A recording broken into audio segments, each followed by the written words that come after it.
Hello everyone and welcome to another episode of Seems Legal for Sporting News, where I'm joined as always by the MCC's Laws guru, Fraser Stewart. Thanks for joining me again, Fraser. Today we're going to discuss a law that we don't see broken too often in the game. It's laws 18.4 and 18.5, but it has made an appearance in this season's Big Bash, Men's Big Bash, and so it's all about short runs.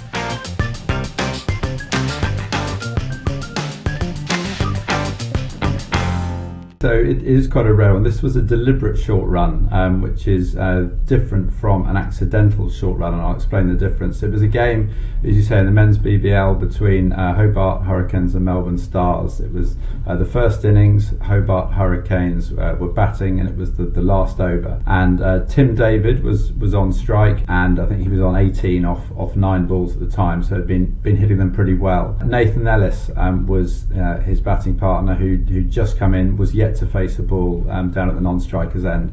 I think there were about 2 or 3 balls left in the innings. David hit one down to long on where Glenn Maxwell was fielding, and it was sort of going pretty much straight to him, so it was never going to be a 4. So scampered hard the first one. Maxwell was picking it up and threw it, and decided to throw it at the striker's end, because obviously the non-striker would have been backing up and maybe had a bit of an advance. So yeah, threw it down at the to the striker's end, and by the time that the ball got there, just the keeper took the bails off, but David was just in his ground. And actually the commentators were on in the ear of Maxwell at the time, and Maxwell said, "God, I'm he must be running faster. I'm getting slow, because I'd normally expect to save that." It was only then the umpires came together, and then replays were shown on the screen, and it was clearly shown that David had turned for the second run, probably at least a metre short of his ground. What he'd done, obviously, he knew he wanted to get back on strike. He felt that if I go the full distance to the popping crease,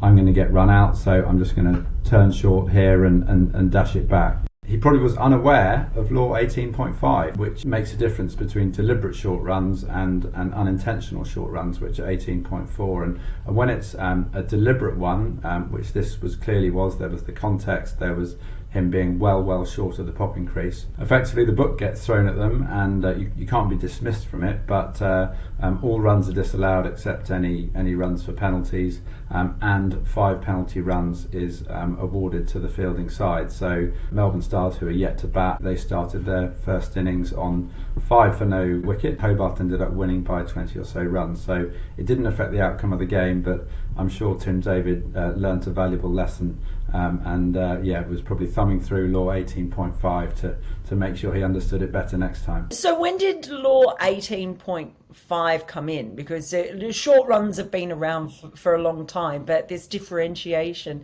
between deliberate and accidental short runs, when did that come in? It's been in the law for quite a long time, as because it's obviously seen as a way that the batters can get the right batter back on strike.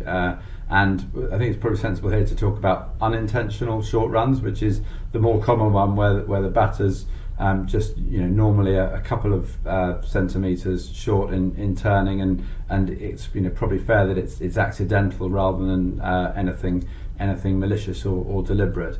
In those instances, if they run this run two, so the batter back at his original end, it's counted as 1 run short if he has turned short at that end.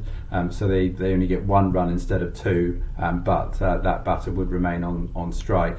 I know there are some people who think that, well, hang on, neither run has been completed, and therefore why do they get any runs? There is some validity in that argument, but the law has always been this way. They've run pretty much the 20 yards between the popping creases.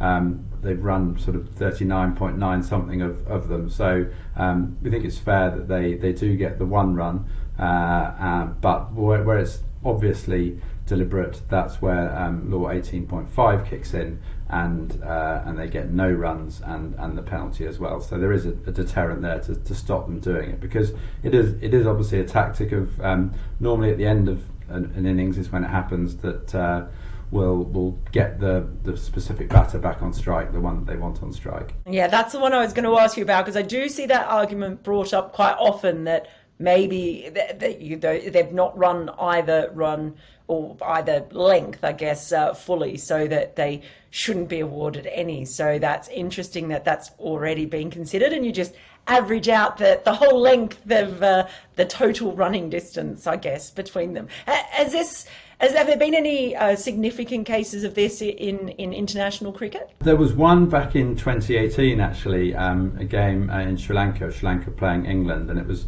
Roshan Silva was on strike and played it down to the third man area, and I think he thought it was going for four, and so ambled up towards the bowler's end. The fielder was chasing it, but he was pretty confident it was going for four. The fielder then made a great effort, a scrambled dive, and pulled it in, and the original non-striker, who was now down at the striker's end, saw what had happened and thought, okay, it doesn't look like it's gone for four, let's go through for a second, we've got time for that. So called Silva back through for the second run, but Silva had sort of wandered up to the bowler's end and had actually been about probably again about a metre short of his ground there. Then got called through by his partner, ran back down the other end, but never having really threatened being close to the other end. So slightly different context to that one, in sort of less. I think malice is probably the wrong word on David, but probably less intent there, more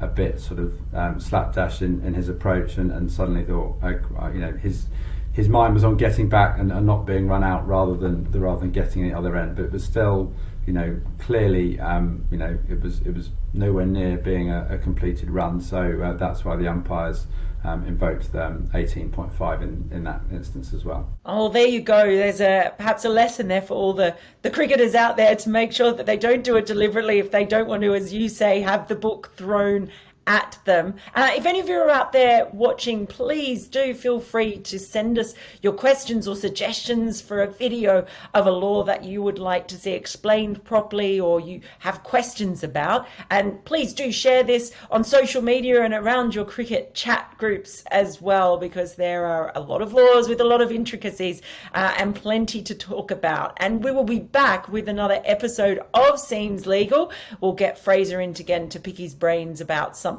else. Until then, whatever level of cricket you're watching or playing, please do enjoy it, and we'll see you soon for another episode of Seems Legal.